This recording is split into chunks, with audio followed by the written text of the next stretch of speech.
Hello and welcome to Katrinas Creations. This is the Friday edition, and today we are going to talk about different types of yarn, different weights of yarn, what they're used for, what exactly is sock yarn, and how you use and apply luxury yarns.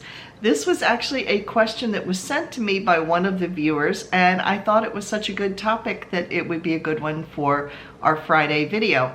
So some of the questions that she asked were, what exactly is sock yarn, and do you only make socks with it? The next question was, how do you know when to use a luxury yarn versus an acrylic? Is there any rule for which you should use for different projects? And she was new to luxury yarn. She had always used, I guess, acrylic before that. So those are some questions that come up when you're just delving into the luxury yarns, because luxury yarns are a lot more expensive than acrylic. So how do you know what to use, when to use it, and what's interchangeable? So we're going to get started with that. The first question is about sock yarn. What exactly is sock yarn? It's actually two different things. Sock yarn is a weight. It is a number 1 weight of yarn. But sock yarn also, it's made up of the fiber content. When you make socks, you want elasticity in the sock itself so that the ribbing coming up your leg stays in place, so that when you wash them, they stretch back. They go back to the shape they started in. So for the most part, anytime you use a sock yarn to make socks with, you want to have at least 25% nylon or acrylic, something like that in there that's going to give it some elasticity. And some examples that I have here are two that I showed in comparison a couple weeks ago. This is Felici. It is considered, it says fingering weight. Fingering weight and sock weight are very, very similar. They fall in the same category of a number 1 yarn weight, and you can see it right here. You can see this is a 1 weight. And the fiber content in this is 75% superwash merino, 25% nylon. So that gives you that elasticity. The other one is Patton's Croy. This is also a number 1 weight yarn.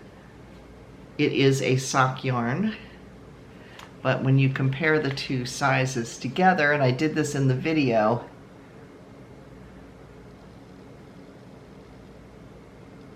the Felici, this one, is much thinner than this. However, they both are still classified as a number 1 weight sock yarn, okay? But like I said, this is definitely thicker. The fiber content for this is, again, 75% washable wool. So it's not merino like this is. So this is not as soft as this is. But again, it has 25% nylon. You could use any yarn that has a percentage of at least 25% of nylon in it in order to make socks with. When I first picked confession time and asked me how I know this, because I experienced this problem, first time I went to go make socks, I decided I was going to make a pair of cotton socks. I am still embarrassed because I went into a yarn store up in Belfast, Maine. It was like down in the basement. It was called Heavenly Sock Yarns, I think. Heavenly Yarns, something like that. I went in and the lady was like, "Can I help you?" And I said, "Yes, I'm looking for cotton yarn." And she asked, you know, "Well, what do you plan on making with it?" And I said, "Socks." And she asked me, "Don't you want something with some nylon in it?" I said, "Oh no, I just want cotton socks, so just 100% cotton." I looked back on that statement and thought, they must have been laughing as I walked through the door thinking, those socks aren't gonna work. And they didn't. They looked great. I put them on the first time. They stretched out of shape. They felt great. They stretched out of shape and never stretched back. They kept falling off my feet because there was no elasticity in the 100% cotton.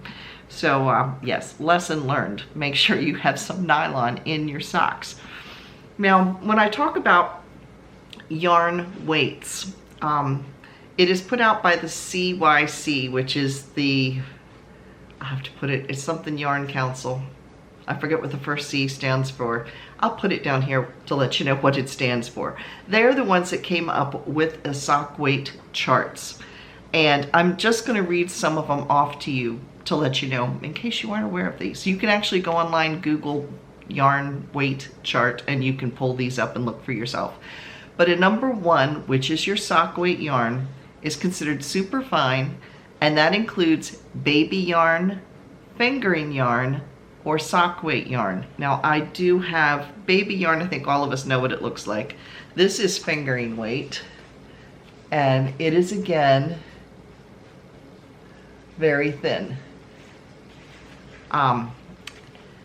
The way they determine the weight of the yarn itself is wraps per inch.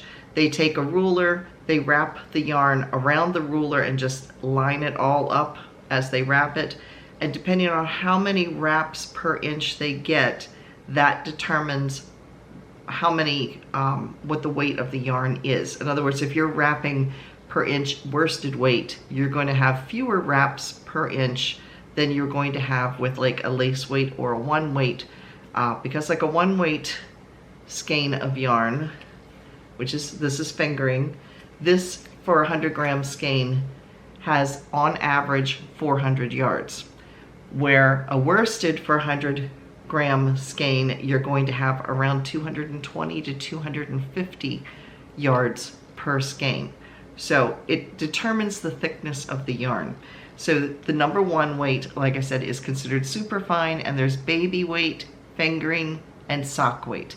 And you do not need to use sock yarn just strictly for socks. I actually have a book upstairs in the craft cave that is an entire book of nothing but shawls made with sock weight yarn. But sock weight and fingering are interchangeable, so you could actually, if I wanted to make a shawl out of this, I could use a fingering weight pattern and I could make a shawl out of this because they're pretty much interchangeable. Number 2 weight yarn is considered fine, and that is your baby yarn. So baby yarn crosses between a 1 and a 2. Or your sport weight, which is a little thinner than light worsted, but it's thicker than a fingering or sport weight, so, or fingering and sock weight. So a number 2 is considered fine. Number 3, I couldn't find one to show you, but if I was looking at this, I would say this is a 1 and this is more of a 2, but it's not. They are calling it a 1, but yeah, if I was doing it, I would call this a 2 and this is a 1. Then we have number 3 weight, which is considered light or light worsted is what they're saying. And here is what it looks like. This is Comfy Cotton Blend. It is a 3 weight, which means it's heavier than the other 2. It's heavier than the number 1 or the number 2, but it's not as thick as worsted weight. And the yarn that falls into this category is DK light worsted. Those 2 fall into that category. Like I said, it's not as thick as worsted, but it's definitely thicker than like sport weight or baby weight yarn. And then we have number 4 weight, which is your medium or worsted weight yarns. You see this used mostly in Afghans, some sweaters. It's also sometimes called Aran weight, although Aran's usually slightly thicker worsted weight, is usually the Aran weight. It's not quite bulky, but it's not, yeah, Aran kind of falls between worsted and bulky, but it's technically considered a number 4 weight. And then your traditional worsted weight, which is what this is made from. This is actually acrylic. It is Knit Picks Brava Stripe. And this is number 4 weight or worsted. There's also a 5 weight, 6 weight, and 7 weight, which are bulky, super bulky, and then jumbo. Those I'm not really going to be talking about too much because you don't use them as much in garments. These are the ones I'm talking about today are the ones that are more normally used in garments, because there is actually a number 0 weight yarn as well, which I didn't talk about, and that is lace weight yarn, which I don't do anymore. I used to, and these little squares were actually made out of lace held double. Lace weight is just what it sounds like. You use it to knit or crochet lace. It's very hard on my eyes anymore, so I don't have any, and I don't do it anymore. But it is almost, if you cut fingering weight yarn like this in half, that's about what you've got for lace weight yarn. It's a step above thread, basically. So those are the different weights of yarn, and those weights apply to whether it's a luxury or natural fiber or acrylic. Any of those, they all are going to have the weights on the skeins when you buy them, because like I said, this is a cotton and an acrylic blend, and again you can see the weight right here. It looks like a little skein, and then you can tell from there it'll have a number on it. If you run into some yarns that are coming from outside of the United States, they do not always, in fact usually don't have that little symbol. In that case, you just look at the yardage and you can pretty much guess from that based on the yardage, because if you go online and you look at these yarn weight charts, it will tell you on them on average how many yards per skein there are in those yarn weight categories. So when do you know what to use for what you're making? Okay, a lot depends on the project that you are doing and what you want that project to look like. It also depends on how much cost you want involved, because acrylic is a lot cheaper than you're going to pay for a luxury yarn. It depends on who you're making it for, whether they have allergies to natural fibers like wools or cottons, things like that. And you also have to think about how much care you want to put into it.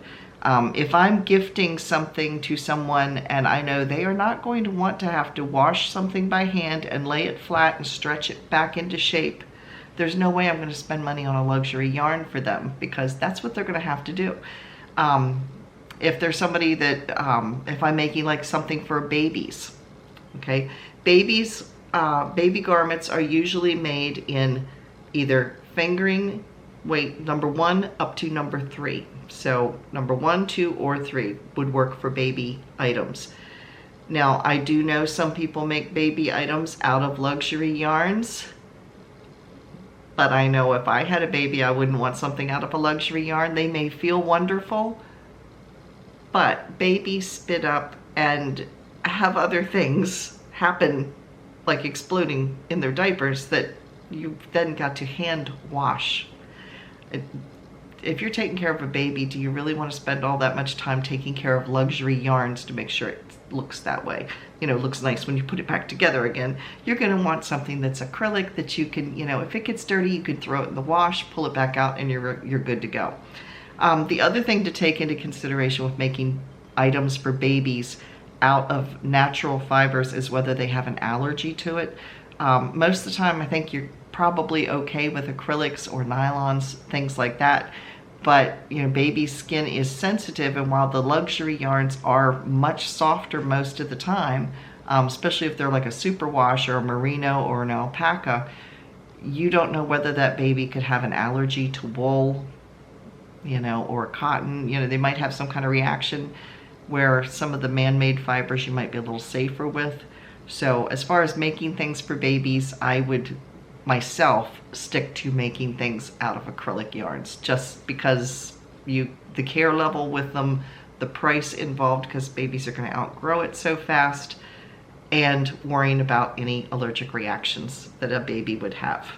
But when you're making a project for yourself, what determines you have those same issues you need to think about? First is cost.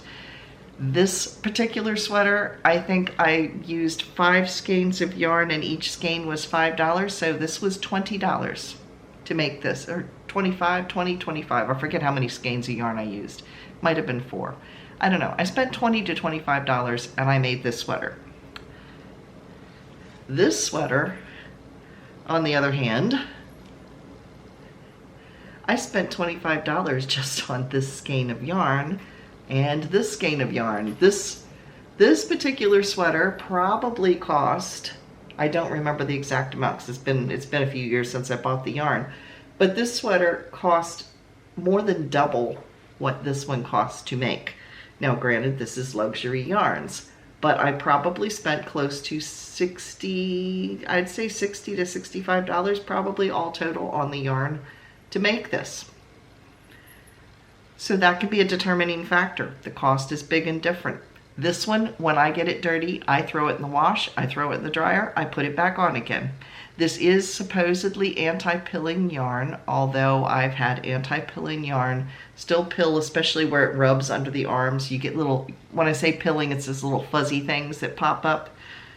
It does still happen with superwash merino yarns like this. It still can happen. It can still look rough. It might not develop little fuzzies, but it might get a little roughed up. It doesn't do it quite as much as the acrylic, but it still can happen. The other thing to think about is the drape, what you want the project to look like, and what is in the project. For instance, let me pull this close here. You'll see what I mean. Okay, this is done with acrylic, and it has these gathers here.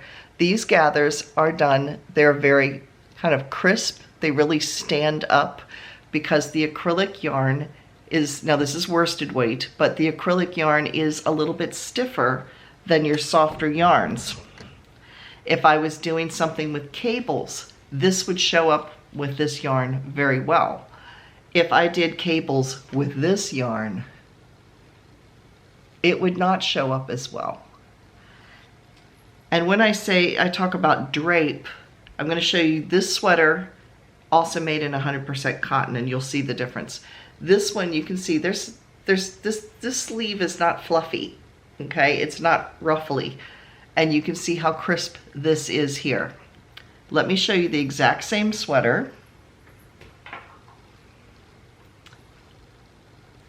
Done in cotton, and you can see those ruffles are much gentler.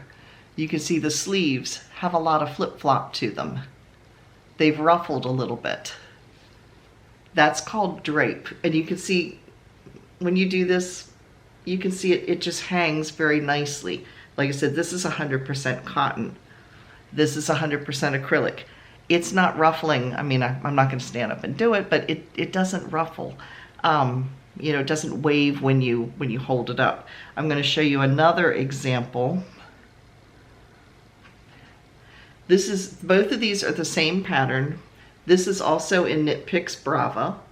Okay, you can see it has a little bit of drape here in this particular pattern. This is the Flax Light, but I just made it short sleeved. You can see it has some give. This is the same pattern, but it's done in a linen. There's a lot more give to it. And because it's linen, it does tend to wrinkle a little bit. It is much softer than the acrylic because, like I said, this is a natural fiber. And there's a lot more, it drapes nicer. The other drapes, but it's a little stiffer. This has a lot more give to it. When I make shawls, I tend to make shawls out of natural fibers. I just find when they're hanging on me, they drape and they kind of flutter a lot nice. For better word, they flutter better than an acrylic is going to, because an acrylic is stiffer. Acrylics have come a long ways though. I use them both. I have both in my yarn stash. As you can see, I do wear them, and the blue one is also acrylic that I showed.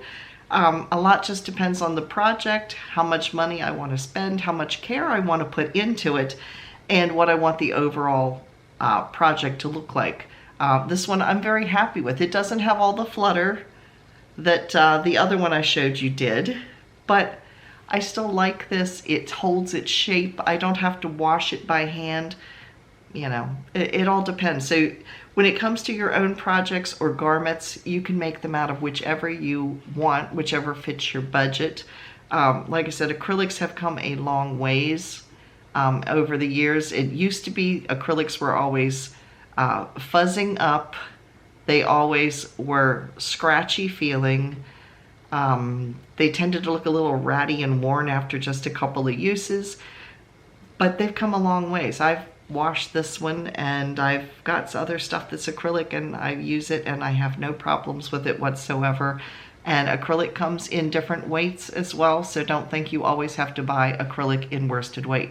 You don't. You can get it in other weights as well, and use them all interchangeably. A lot just depends on what you want it to feel like, what you want it to look like, how much you want to spend, and how much care you want to have to spend on the project. Is it nice having luxury yarns? Yes. I mean, I will say this is comfortable, but it's nowhere near as comfortable as this, or as comfortable as this sweater is going to be, because this sweater has silk and alpaca in it. There's a huge difference. I mean, this is super, super soft. This is soft, but not as soft as that. So a lot just depends on your own personal preference. So hopefully this has answered questions. If you have further questions, just send me an email at KatrinasCreations@yahoo.com, and I will do my best to help you with that. But for the most part, you can use, depending on what pattern, you want to stick to the pattern weight, or the weight the pattern calls for. But as far as the fiber, when it comes to garments or projects, you could use anything you want to make things with. Whatever feels good and fits your budget and your needs. So I hope you found this helpful. If you have, please give me a thumbs up. I really appreciate it. And I will see you again tomorrow on our regular Saturday video. Bye, everybody.